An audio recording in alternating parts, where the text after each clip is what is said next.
Shalom alaihim saudara-saudara yang dikasihi Tuhan dimanapun saudara berada.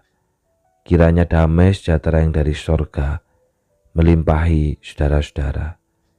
Yosua 24 ayat 19 sampai dengan 27. Tetapi Yosua berkata kepada bangsa itu, "Tidaklah kamu sanggup beribadah kepada Tuhan, sebab Dialah Allah yang kudus. Dialah Allah yang cemburu. Ia tidak akan mengampuni kesalahan dan dosamu. Apabila kamu meninggalkan Tuhan dan beribadah kepada Allah asing, maka Ia akan berbalik daripadamu dan melakukan yang tidak baik kepada kamu, serta membinasakan kamu, setelah Ia melakukan yang baik kepada kamu dahulu." Tetapi bangsa itu berkata kepada Yosua, "Tidak, hanya kepada Tuhan saja kami akan beribadah." Kemudian berkatalah Yosua kepada bangsa itu, "Kamulah saksi terhadap kamu sendiri bahwa kamu telah memilih Tuhan untuk beribadah kepadanya." Jawab mereka, "Kamilah saksi." Ia berkata, "Maka sekarang jauhkanlah Allah asing yang ada di tengah-tengah kamu dan condongkanlah hatimu kepada Tuhan Allah Israel." Lalu jawab bangsa itu kepada Yosua, "Kepada Tuhan Allah kita kami akan beribadah, dan firman-Nya kami dengarkan." Pada hari itu juga Yosua mengikat perjanjian dengan bangsa itu dan membuat ketetapan dan peraturan bagi mereka di Sikhem. Saudara, manusia selalu dihadapkan pada pilihan. Pilihan untuk sekolah atau bekerja. Pilihan untuk menikah atau melajang. Bahkan pilihan untuk beribadah dan taat kepada Allah atau tidak. Pilihan yang tepat akan membawa kebahagiaan dan kedamaian. Sedangkan pilihan yang keliru akan membawa kepada penyesalan yang berkepanjangan. Firman Tuhan hari ini menceritakan bagian lain dari pidato perpisahan Yosua. Yosua tahu bahwa umat Tuhan akan selalu dihadapkan pada pilihan kepada siapa mereka beribadah. Di satu sisi ada ilah-ilah lain, baik yang disembah oleh nenek moyang mereka di seberang sungai Efrat, atau Allah bangsa-bangsa yang ada di sekitar mereka, yang dekat dengan mereka.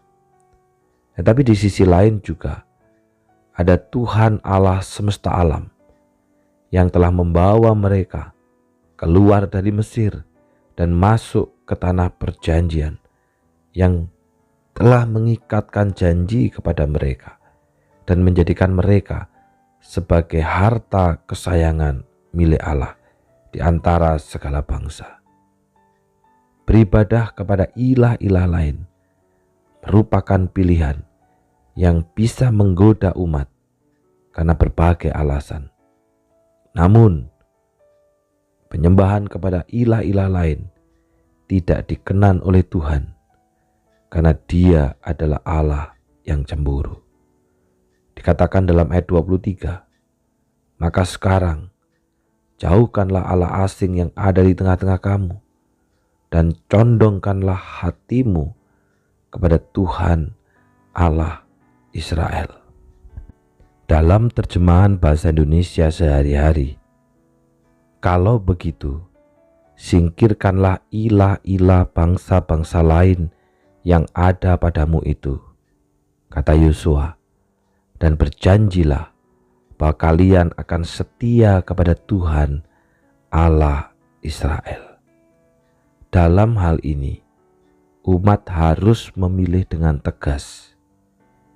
Hal ini disadari oleh Yosua bahwa umat akan menjalani kehidupan yang baru di tanah perjanjian. Mereka akan hidup di tengah berbagai bangsa yang ada di sekitar mereka. Karena itu Yosua menantang umat untuk memilih dan membuat perjanjian untuk tetap setia beribadah kepada Tuhan. Berjanjilah bahwa kalian akan setia kepada Tuhan Allah mereka. Tantangan Yosua ini ternyata dijawab oleh umat bahwa mereka tidak akan meninggalkan Tuhan. Disinilah Yosua mengingatkan mereka bahwa mereka tidak akan sanggup beribadah kepada Tuhan jikalau bukan anugerah Tuhan saja. Mereka harus terus berharap bukan kepada ilah lain atau kemampuan mereka, tetapi kepada Allah dan juga anugerahnya saja. Saudara, kita tidak dapat menghindari proses saling memengaruhi saat menjalani hidup bersama orang lain. Bisa jadi pengaruh itu benar, tetapi tidak jarang dan banyak juga pengaruh yang salah di sekitar kita. Sebagai orang Kristen, sudahkah kita menjadi pengaruh baik bagi orang-orang di sekitar kita?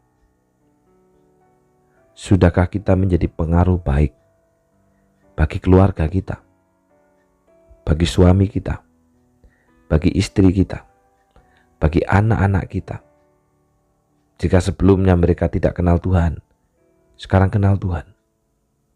Jika sebelumnya mereka hidupnya salah, sekarang hidupnya benar. Atau sudahkah kita menjaga diri agar tidak terpengaruh oleh pengaruh buruk yang dari luar? Karena ada banyak pengaruh buruk yang ada di sekitar kita. Kehidupan kita pun penuh dengan pilihan, termasuk pilihan untuk setia beribadah, untuk taat kepada Tuhan Yesus Kristus, atau justru kita memilih tidak lagi setia beribadah kepadanya. Saudara, mari kita memilih firman, mari kita memilih Tuhan Yesus Kristus, karena pilihan itulah yang akan membawa kita kepada damai sejahtera. Mari kita berdoa. Hari ini firman-Mu mengingatkan kepada kami bagaimana umat Tuhan masa itu diperhadapkan pada pilihan dengan keadaan di sekitarnya. Termasuk juga kami gereja hari ini. Banyak pilihan yang ada di sekitar kami. Pilihan-pilihan yang salah, pilihan-pilihan yang buruk, pilihan-pilihan yang merusak. Bahkan juga pengaruh-pengaruh yang buruk yang ada di sekitar kami. Karena Tuhan, tolonglah kami supaya kami menjadi pengaruh baik. Oleh karena kami hidup berdasarkan firman Tuhan. Dan kami menjaga diri agar tidak terpengaruh dengan pengaruh buruk yang ada di sekitar kami. Biar kami memilih untuk setia beribadah dan taat kepada Tuhan. Sehingga hidup kami adalah hidup yang membawa pengaruh baik di tengah-tengah keluarga, di tengah-tengah masyarakat, di tengah-tengah di mana kami tinggal dan hidup. Bahkan di tengah-tengah di mana kami bekerja dan berusaha, kami menjadi pengaruh baik dan kami menjaga diri agar tidak terpengaruh dengan pengaruh buruk. Secara khusus Tuhan, hari ini hamba-Mu berdoa untuk saudara kami, keluarga kami, Leticia Beatrice, yang hari ini berulang tahun, bertambah usia di dalam kemurahan Tuhan. Hamba-Mu berdoa Tuhan, kiranya Engkau terus menggenggam erat Beatrice di dalam hidupnya, di dalam masa depannya, bahkan di dalam keluarganya pun dengan Max yang Tuhan percaya ada di tengah-tengah hidupnya. Tuhan, biarlah hidupnya adalah hidup yang setia kepadamu, memberi pengaruh baik di tempat dan dimanapun Tuhan tempatkan Beatrice. Kiranya Tuhan juga menolong dan menjaga supaya hatinya tidak terpengaruh dengan pengaruh-pengaruh buruk yang dari luar. Biarlah hatinya Beatrice adalah hati yang terus setia kepada Engkau, yang terus cinta kepada Tuhan, bahkan setia dengan perjanjian. Apapun yang dirancangkan, apapun yang dikumpulkan, apapun yang dipikirkan, kiranya Tuhan yang menyertai di situ, Tuhan yang menuntun untuk terus berjalan di dalam jalan Tuhan, karena jalan itu adalah jalan yang penuh dengan damai sejahtera. Di dalam nama Tuhan Yesus kami sudah berdoa. Amin. Selamat ulang tahun untuk Leticia Beatrice. Kiranya Tuhan yang terus menggenggam erat hidupmu dan engkau setia kepada Tuhan dan setia kepada perjanjian. Tuhan memberkati.